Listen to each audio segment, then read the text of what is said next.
김건희 씨가 1심에서 징역 1년 8개월을 선고받았습니다. 도이치 주가 조작, 명태균 여론조사 수수 혐의는 무죄가 나왔지만 통일교 금품 수수 혐의는 대부분 인정됐는데요.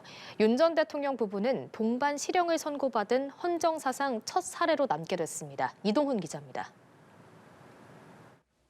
김건희 씨의 1심 선고 결과는 특검의 구형량인 징역 15년에 크게 미치지 못했습니다. 피고인은 자리에서 일어서 주시기 바랍니다. 주문. 피고인을 징역 1년 8월에 처한다. 추징금도 특검이 요청한 9억의 1% 수준인 1,281만 5천 원에 그쳤습니다. 재판부는 도이치 주가 조작 가담이나 명태균 씨 여론조사 무상수수 혐의는 모두 무죄로 판단했습니다. 통일교 측으로부터 받은 1,200만 원 상당의 샤넬 가방 한 점, 6천만 원 상당의 그라프 다이아몬드 목걸이는 받은 것으로 인정됐고 함께 전달된 청탁도 인정돼 알선수재 혐의는 유죄가 선고됐습니다. 재판부는 김 씨가 영부인으로서 높은 수준의 청렴성이 요구됨에도 지위를 영리추구수단으로 악용했다며 강하게 질타했습니다. 그러면서 검소하나 누추하지 않고 화려하나 사치스럽지 않다는 뜻의 삼국 사기에 나오는 고사성어를 인용하기도 했습니다. 고가의 사치품을 뿌리치지 못하고 수수한 다음 이를 가지고 자신을 치장하는 데 급급하였습니다. 거미불로 화이불치라는 말처럼 굳이 값비싼 재물을 두르지 않더라도 검소하게 품위를 유지할 수 있습니다. 김 씨 측은 환영의 뜻을 밝히며 유죄 판단이 나온 부분에 대해서는 항소 의지를 내비쳤습니다. 법과 양심에 따라 독립하여 재판을 해주신 재판부한테 깊은 감사의 말씀을 먼저 드립니다. 특검이 위법 수사에서 대해서 책임을 져야 될 시간이라고 생각을 합니다. 특검도 즉각 항소 의사를 밝혔습니다. 법리적, 상식적으로 납득하기 어려운 논리라며 유죄 부분에 대한 법원의 양형 판단도 사안에 비춰 매우 미흡하다고 반발했습니다. 비록 적지 않은 부분에서 무죄가 나왔지만 김건희 씨는 실형을 선고받으면서 헌정사상 전직 대통령 부부 동시 실형 선고라는 불명의 사례를 남기게 됐습니다. 연합뉴스TV 이동훈입니다. 이번 선고 결과에 대해 김건희 특검팀은 즉각 반발하며 항소 의사를 밝혔습니다. 구형량에 비해 턱없이 부족한 선고가 나오면서 법조계 안팎에서는 그 후폭풍이 이어지고 있습니다. 방준혁 기자입니다. 오인성 재판장은 본격적인 선고에 앞서 여러 법원을 언급하며 형사재판의 기본 원칙을 강조했습니다. 마찬가지로 무죄 추정의 원칙이나 인 두비오 프로레오, 즉 불분명할 때에는 피고인의 이익으로와 같은 법의 일반 원칙도 피고인이 권력자라 하여 혹은 권력을 잃은 자라 하여 다르게 나누어 적용될 수 없습니다.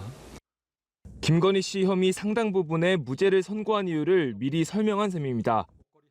하지만 특검팀은 1심 선고에 즉각 반발했습니다. 특검은 입장문을 통해 법원의 무죄 판단은 법리적으로는 물론 상식적으로도 납득하기 어렵다며 유죄 부분에 대한 양형 판단 역시 매우 미흡하다고 밝혔습니다. 항소를 통해 바로잡겠다는 뜻도 분명히 했습니다.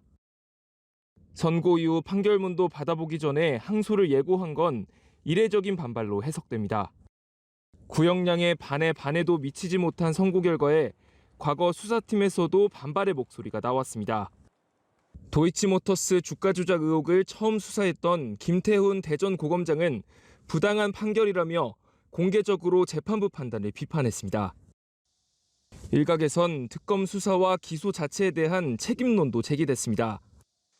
180일간의 수사 기간에도 불구하고 핵심 혐의를 충분히 입증하지 못한 것 아니냐는 겁니다.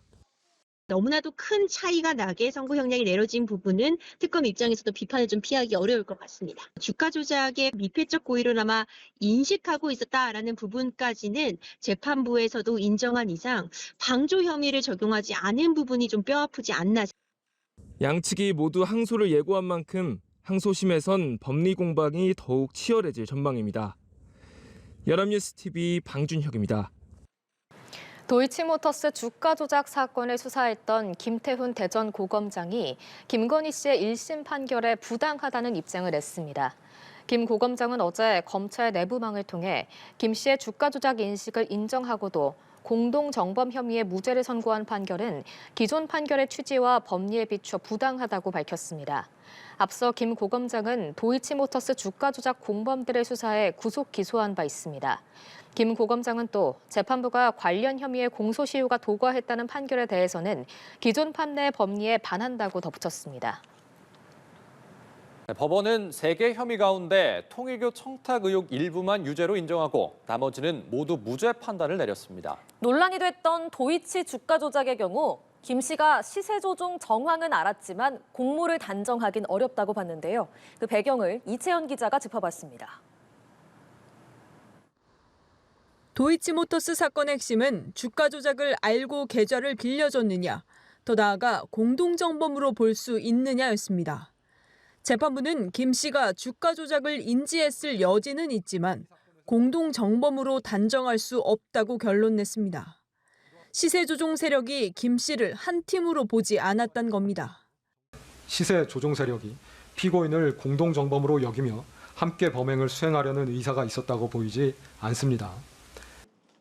그 근거로 시세 조종을 직접 알려줬단 진술이 없단 점, 시세 조종 일당이 일방적으로 주식을 거래한 점, 시세 조종 차익을 함께 정산하지 않은 점을 들었습니다.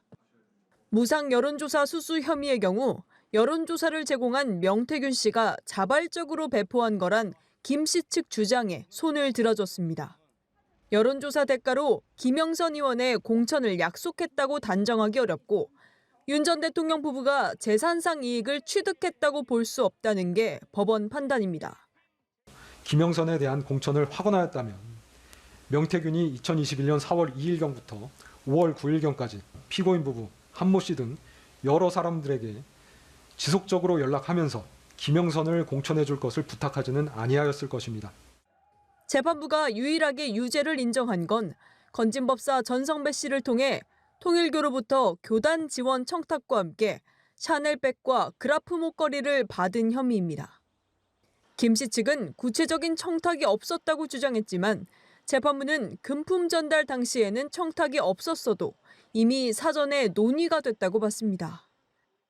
윤영호의 청탁을 대통령에게 전달하여 통일교를 돕도록 하는 행위였다고 보이는 점, 위 가방 등의 교부와 알선 사이에 대가 관계가 있다고 볼 수 있습니다. 김 씨 측에서 전 씨가 착복했다고 끝까지 주장한 그라프 목걸이도 전 씨가 착복할 이유가 없다며 전달됐다고 인정했습니다. 알선 수재 혐의가 일부 인정된 만큼 김 씨의 또 다른 금품 수수 의혹들에 대해서도 비슷한 판단이 이어질 가능성이 있습니다. 연합뉴스 TV 이채연입니다. 김건희 씨 선고를 놓고 더불어민주당은 사법부가 권력형 범죄에 면죄부를 줬다며 질타를 쏟아냈습니다.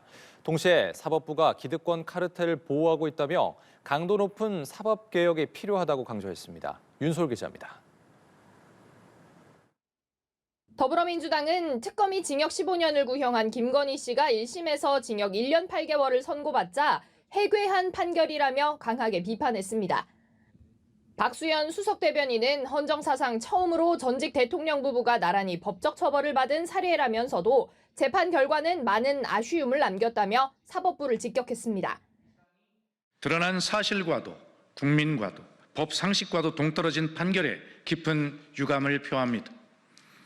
V제로라 불리며 국정을 좌지우지한 김건희 씨의 위상이 훼손될까 걱정될 정도의 형량입니다. 민주당은 특히 주가 조작, 명태균 선거 개입 사건에 납득할 수 없는 법원의 판단으로 오늘 김건희는 사실상 선처받았다고 꼬집고 일부만 인정된 이른바 통일교 샤넬백 청탁 혐의도 법리에 맞지 않다고 비판했습니다. 의원들의 성토도 잇따랐습니다. 강력한 사법개혁을 주장해온 국회 법제사법위원회 여당 간사 김용민 의원은 이번 판결을 사법부의 봐줄 결심으로 규정했습니다. 사법개혁은 더 이상 선택이 아니라 필수라고도 강조했습니다. 법사위 소속 박지원 의원은 2차 특검에 불을 지른 나쁜 판결이라고 일갈했습니다. 여당 의원들은 이어 사법부가 김건희 변호인이 됐다. 가방과 목걸이만 유죄가 됐다. 김건희 앞에만 가면 한없이 작아지느냐며 판결에 불만을 드러냈습니다. 국민의힘에선 선고와 관련한 공식적인 입장을 자제하면서 결과가 나오기 전부터 말을 아꼈습니다. 사법부의 판단을 존중을 해야죠. 기본적으로. 가타부타 얘기를 한다는 게 적절치 않은 것 같고. 사건은 항소심에서 다시 다투어지겠지만 이번 선고 결과는 민주당의 사법개혁 드라이브에 또 다른 동력이 될 전망입니다. 연합뉴스TV 윤소리입니다. 재판부는 김건희 씨가 영부인 자리에 맞지 않게 사치품을 못 부리치고 치장에만 급부했다고 꾸짖었습니다. 아무것도 아닌 사람이라고 주장했던 김 씨는 재판부의 질타를 들으며 한숨을 내쉬었습니다. 백유빈 기자의 보도입니다. 지난해 8월 김건희 씨는 피의자 신분으로 처음 수사기관 포토라인에 섰습니다. 이른바 V0 의혹을 의식한 듯 아무것도 아닌 사람이라고 주장했습니다. 국민 여러분께 저같이 아무것도 아닌 사람이 이렇게 심려를 끼쳐서 진심으로 죄송합니다.